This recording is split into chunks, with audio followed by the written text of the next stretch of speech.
7 भाई थे और उन सातों के नाम क्या थे? सोमवार सिंह, मंगलवार सिंह, बुधवार सिंह, गुरुवार सिंह, शुक्रवार सिंह, शनिवार सिंह, रविवार सिंह। तो मैंने जब मान लो 8वां हो जाता तो कैसे मैनेज करते यार? 8वें में बोले भी नहीं है, कुछ लोग के हैं 8-10 नहीं है। वहां कैसे? जनवरी सिंह, फरवरी सिंह, मार्च सिंह, अप्रैल सिंह।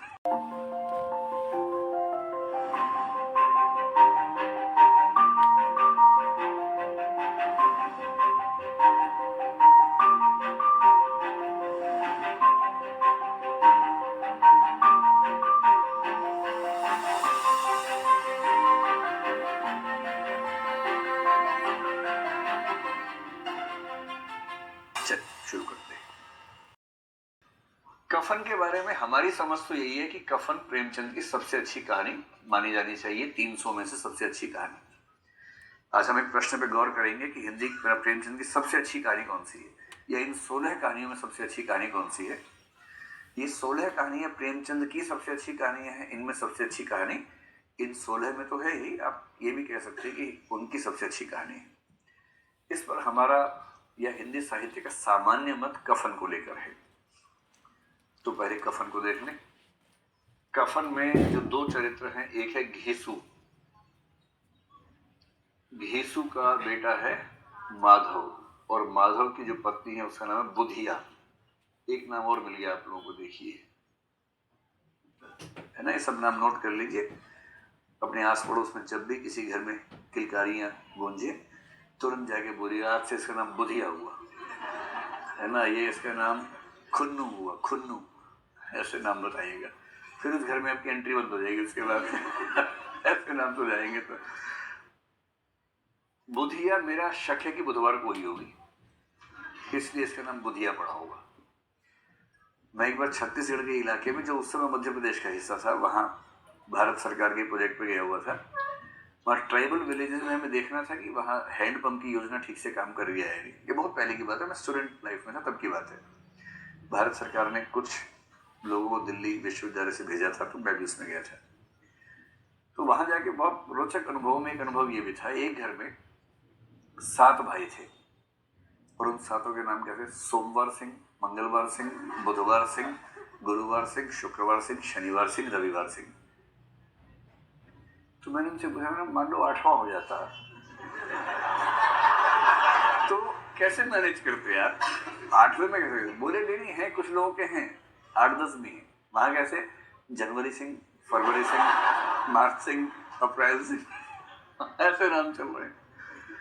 तो अगर 1-2 ही है तो उसमें किस महीने में वो उसी से रख देते हैं। जैसे कोई मान लीजिए मई में हुआ मई सिंह, तो याद हो गया मई, महीना भी याद हो गया साथ में, और दिन से करना दिन से कर लीजिए बुधवार सिंह। तो बुधिया पर मुझे शक है कि बुधवार को हुई होगी, इसलिए उसके पेरेंट्स ने कौन नाम रखेगा यार, याद रखने के लिए इसका बुधिया नाम कर देते हैं। बुधिया, शनिया, शुक्रिया, ऐसे नाम रख के काम चला लेते। तो घीसू और माधव दोनों, एक तो है बहुत गरीब, गरीब इतने हैं कि 20 साल पहले एक बारात में, एक भोज में आखिरी बार पेट भर के खाना खाया था घीसू ने। पेट भर के खाना क्या होता है, इसके लिए उसको 20 साल पहले की मेमोरी की जरूरत है कि उस भोज में जो खाया था ना, किसने रोका नहीं था, इतना खाया, मजा आ गया था। और उसके बाद 20 साल से भरपेट खाना ही नहीं खाया है। जब तुलना करनी है तो 2-4 दिन भूखे रह के फिर तुलना कीजिए। जैसे कल बताया था ना कि भूखे आदमी को कह रहे कि प्लेट फेंक नहीं फेंक पा रहा था, चेहरे के भाव कुछ और ही आ रहे थे बार बार। तो जिसने 20 साल से खाना ना खाया, उसकी मनोदशा पर गौर करके देखिए। और साथ में दलित हैं। अब इस पर खूब आरोप है, कफन कहानी पर खूब आरोप है कि दलितों के खिलाफ है। हम हल्का सा संकेत अभी इस बातें करते हैं, फिर आप आगे पढ़ेंगे इस बात को। शादी को भी 1 साल भी नहीं हुआ है और बुधिया गर्भवती है और प्रसव पीड़ा से गुजर रही है, बच्चा होने वाला है। ये दोनों बाहर बैठे कमरे के अंदर, बुधिया तड़प रही है। आमतौर पर बहुत गरीब घरों में, ग्रामीण घरों में ऐसा होता है कि उसके लिए हॉस्पिटल नहीं जाते हैं, वहां पर कोई दाई आती है तो वही लोग करते हैं। और कुछ महिलाएं इतनी मजबूत होती हैं कि वो खुद ही ये सब मैनेज करती हैं, उसके लिए किसी और की जरूरत नहीं पड़ती है उनको। अब अंदर कराह रही है, तड़प रही है। ये दोनों खा रहे हैं शकरकंदी वहां पर बाहर बैठ के। आलू घेसू माधव से कह रहा है कि भाई तुम जाओ अंदर, तुम्हारी पत्नी है। उसको लग रहा है कि अगर मैं अंदर गया तो ये खा जाएगा आलू, सारे सारे आलू खा जाएगा। अच्छा, इस बात को वो लोग समझ नहीं सकते जिन्होंने कभी अभाव देखा नहीं। अगर आप बचपन से अच्छी स्थितियों में रहे हैं, भरपेट खाना खाते रहे, तो आप समझ ही नहीं पाएंगे कि ऐसा क्यों हो रहा है। कभी बहुत भूख लगी हो और खाना सीमित हो और ठीक उस समय सब लोग खा रहे हैं, गारंटी नहीं है कि बाद में मिलेगा, और ठीक उस समय कोई जरूरी काम आपका आ गया, बड़ा गुस्सा आता है कि ये। इस मनोविज्ञान को समझने का सबसे क्लासिक एग्जाम्पल जो मैं एथिक्स में समझाने के लिए देता हूँ, मैंने खूब ऑब्जर्व किया। जैसे हॉस्टल में हम लोग थे, 4 लोग हैं, मूंगफली आई बहुत सारी, चलो सब मूंगफली खाएंगे साथ बैठ के। मूंगफली का पहाड़ बीच में रखा हुआ है, 4 दोस्त बैठ के खा रहे हैं। आप कभी गौर कीजिए, जब 4 लोग खाएंगे या 2 लोग खाएंगे, सबसे पहले सबसे अच्छी मूंगफली पे हाथ मारेंगे। जो सबसे श्वेत, युवा और स्वस्थ मूंगफली होगी, सबसे पहले उसी पे हाथ मारेंगे। धीरे धीरे अंत में आप देखेंगे अश्वेत और वृद्ध मूंगफलियां बचेंगी, श्वेत और युवा मूंगफली खत्म हो जाएंगे। ये क्यों होता है? क्योंकि सबको लग रहा है कि इसको ज्यादा ना मिल जाए, जल्दी से मैं लूट लेता हूं। कुछ लोग 2-2 उठाएंगे एक बार में, बड़ी स्पीड से खाएंगे कि ये 3 खा लेते हैं, मैं 2 ही खा पाता हूं। स्पीड बढ़ाते हैं अपनी, उसको नहीं बोलेंगे कम करेंगे, अपनी स्पीड बढ़ाएंगे, क्योंकि किसको ज्यादा मिल जाए ये लालच है।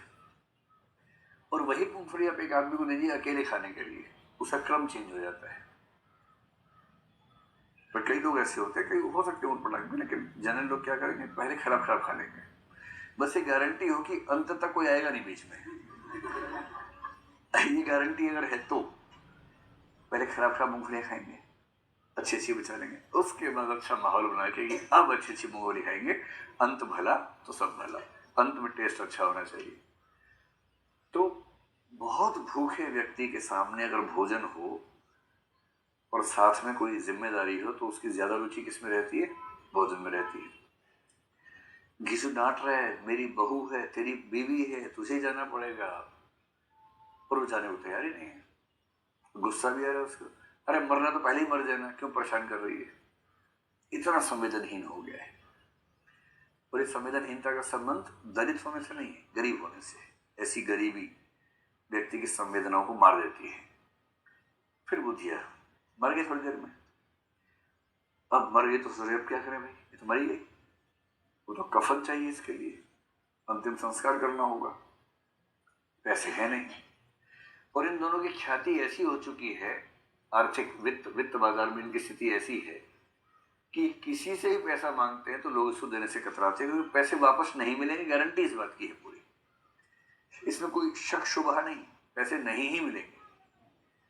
सबके पास जा रहे हैं, कोई नहीं देना चाह रहा, लेकिन जैसे ये बात आई कि पत्नी मर गई, कफन के लिए पैसे चाहिए, अब मामला ऐसा हो गया कि जो नहीं देगा बाद में उसका अपमान समाज में हो जाएगा कि देखो कैसा आदमी है, इसकी पत्नी मर गई थी, कफन के पैसे नहीं दिए आपने।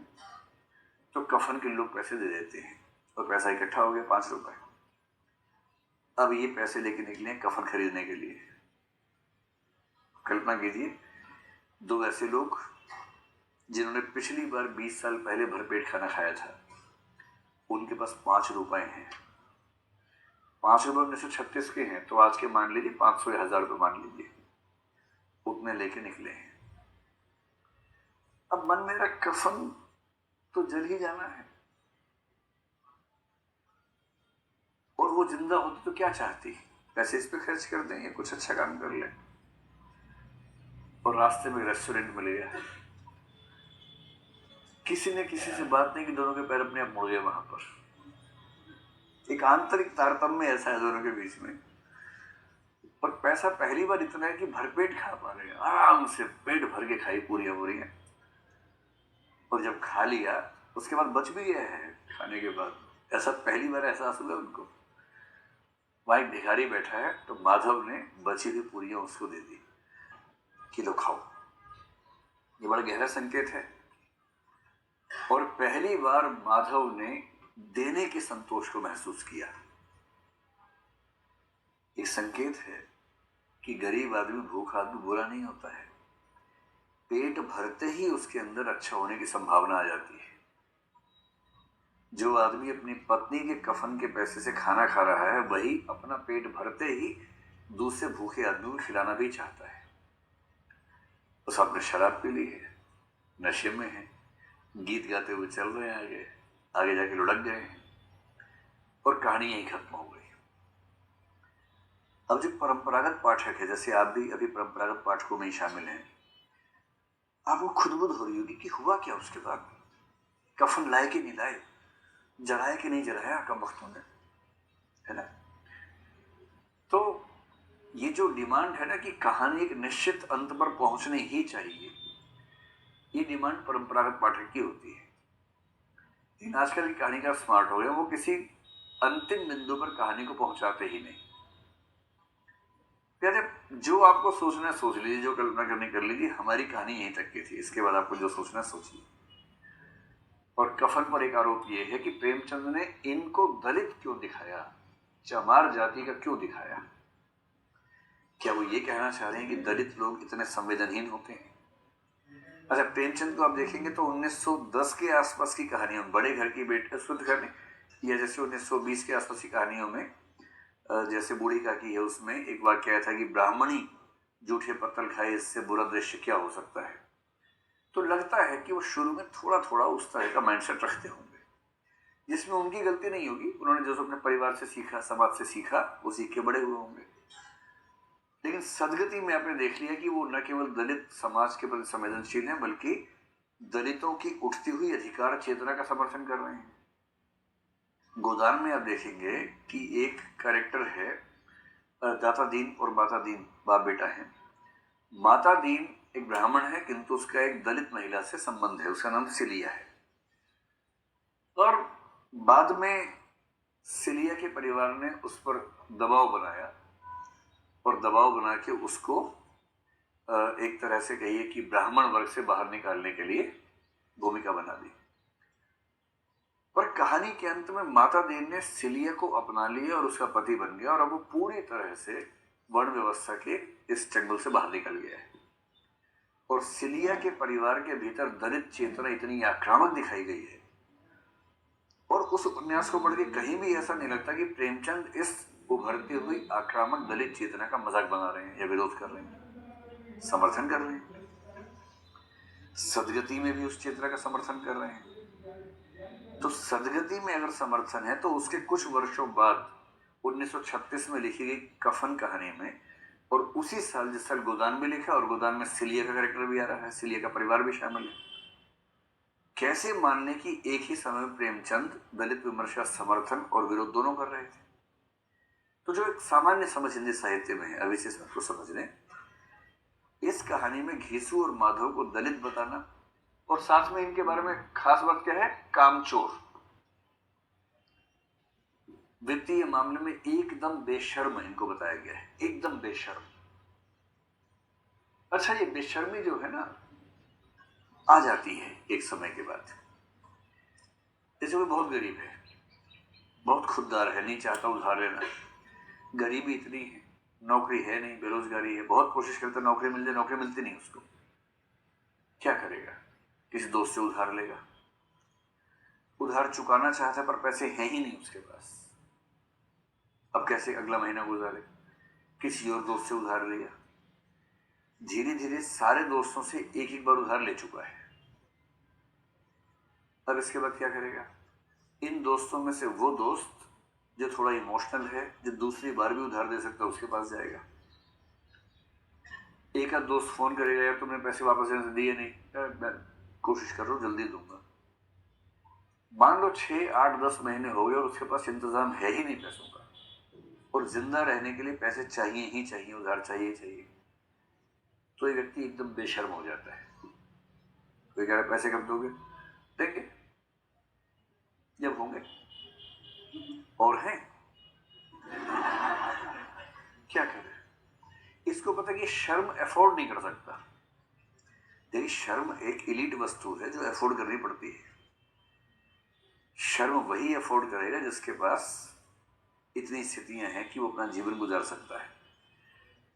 भिखारियों को देख के कई बार आपको लगता होगा इनको शर्म नहीं आती, ये देखो, दे दो दे दो, वो शर्म अफोर्ड नहीं कर सकते, कोई संकोच नहीं, क्योंकि संकोच किया और उनके हाथ से उनका एक क्लाइंट चला गया। शर्म नहीं करनी।